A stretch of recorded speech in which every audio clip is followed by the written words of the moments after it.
ঢাকা এসেছেন অনূর্ধ্ব-20 দলের নতুন head coach mark Cox.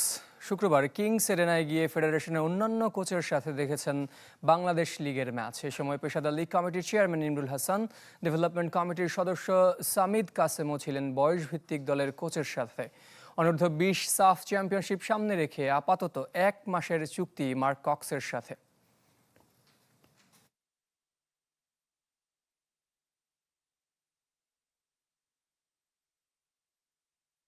I've been looking forward to coming to Bangladesh for এই অঞ্চলের অনেক দেশের চেয়ে বাংলাদেশে অবকাঠামো সুবিধা বেশ ভালো।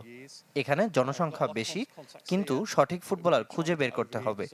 দীর্ঘমেয়াদী উন্নতির জন্য ফুটবলারদের পাশাপাশি স্থানীয় কোচদেরও মান উন্নয়ন করতে হবে। There's a good structure as well.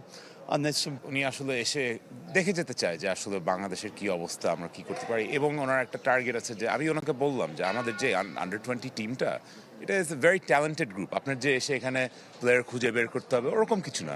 Shea butter O vitamin E সমৃদ্ধ লিলি বিউটি সোপ, তারুণ্যময় উজ্জ্বল ত্বকের জন্য।